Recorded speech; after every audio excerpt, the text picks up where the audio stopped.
शक्ति सिंह गोहिल जी, विधायक दल के नेता अमित चावड़ा जी, अखिल भारतीय कांग्रेस कमेटी की सचिव उषाबेन नायडू जी, नैशद देसाई जी, तुषार चौधरी जी,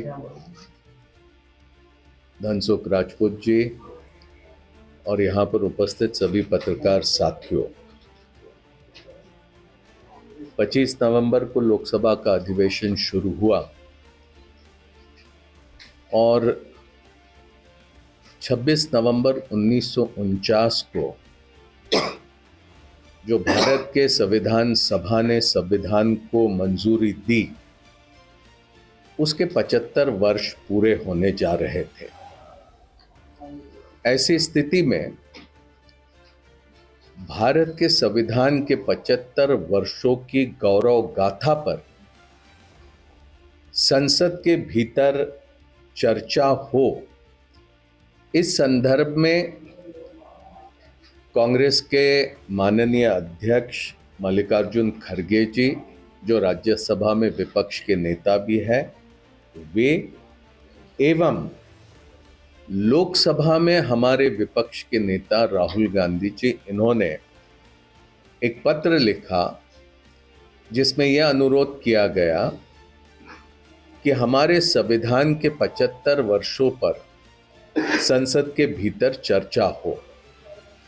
2 दिन का समय ये लोकसभा के लिए तय हुआ, 2 दिन का समय ये राज्यसभा के लिए तय हुआ। हमारी ये उम्मीद थी कि संविधान के प्रति, संविधान के निर्माताओं के प्रति और आधुनिक भारत के निर्माण में वो सभी महानुभावों ने, जिन्होंने भारत को एक मजबूत लोकतंत्र करके खड़ा करने में अहम भूमिका निभाई, उस पर सभी राजनीतिक दल अपनी बात कहेंगे। लेकिन इंडिया गठबंधन के साथियों की बात एक तरफ और भारतीय जनता पार्टी और उनके मित्र दलों की बात दूसरी तरफ। 75 वर्ष संविधान के गौरव गाथा ऐसी चर्चा होने की बजाय ये पूरा 4 दिन का समय भारतीय जनता पार्टी के तमाम लोग, प्रधानमंत्री जी से लेकर तो सभी के सभी वे लोग जिन्होंने संसद में इस विषय पर अपने विचार रखे, उन्होंने कांग्रेस के ऊपर आरोप प्रत्यारोप करने का प्रयास किया। और सबसे अधिक तो उस समय हमें परेशानी हुई जब राज्यसभा में 2 दिन के चर्चा के उपरांत उस चर्चा पर जवाब देने के लिए जब भारत के गृह मंत्री अमित शाह जी वहां पर आते हैं तो क्या कहते हैं?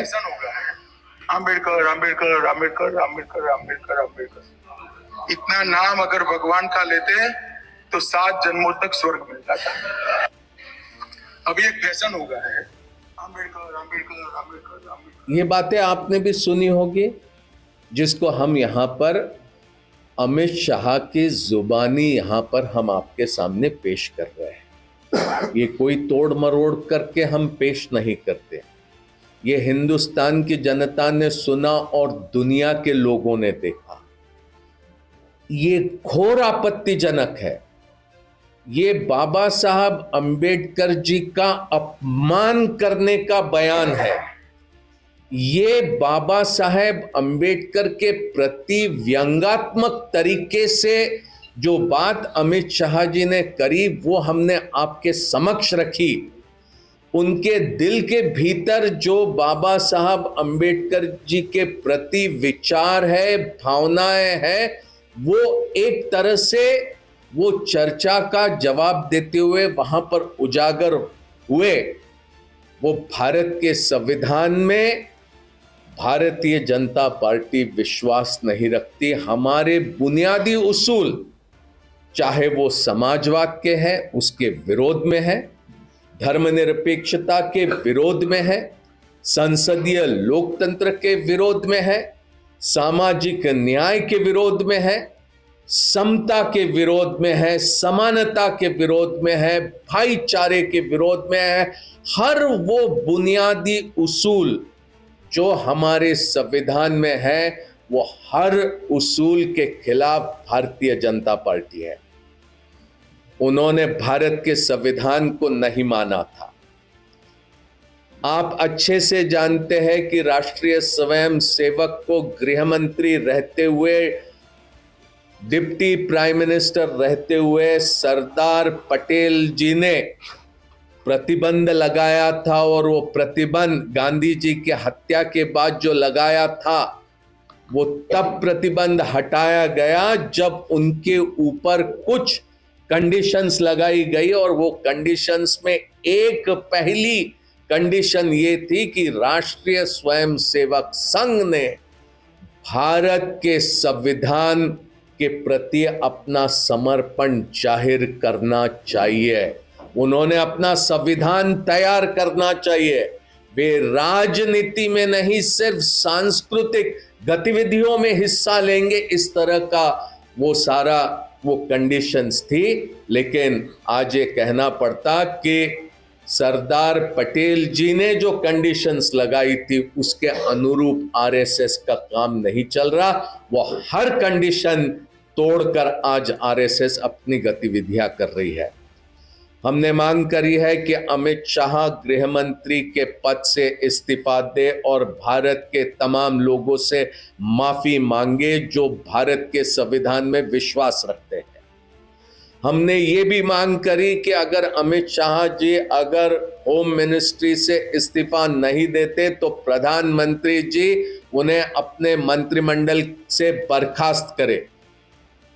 लेकिन प्रधानमंत्री नरेंद्र मोदी जी ने अमित शाह जी पर कोई कार्रवाई नहीं करी। दूसरे दिन अमित शाह के भाषण के उपरांत प्रधानमंत्री जी ने 6 ट्वीट करे। 6 ट्वीट के जरिए वो कांग्रेस के ऊपर हल्ला बोलने लगे और एक तरह से अमित शाह जी को आश्रय देते हुए नजर आए, उन्हें पनाह देते हुए नजर आए। भारत के संविधान के निर्माण में जिन्होंने सबसे महत्वपूर्ण भूमिका अदा करी, वो बाबा साहब अंबेडकर के प्रति अमित शाह जी ने घोर आपत्तिजनक, अपमानजनक बयान देने के बाद भी प्रधानमंत्री नरेंद्र मोदी उनको आश्रय दे रहे। ये इसका मतलब साफ है, भारत के प्रधानमंत्री आज भारत के संविधान के सामने एक बहुत बड़ी चुनौती बनकर खड़े हो रहे हैं। हम इसका पूरा विरोध करते हैं, हम इसकी निंदा करते हैं। हमारे कांग्रेस की ओर से पूरे हिंदुस्तान में, हर जिले में, हर तालुका में, हर कस्बे में, हर गांव में इसको लेकर विरोध चल रहा है और हम अपनी मांग पर डटे हैं।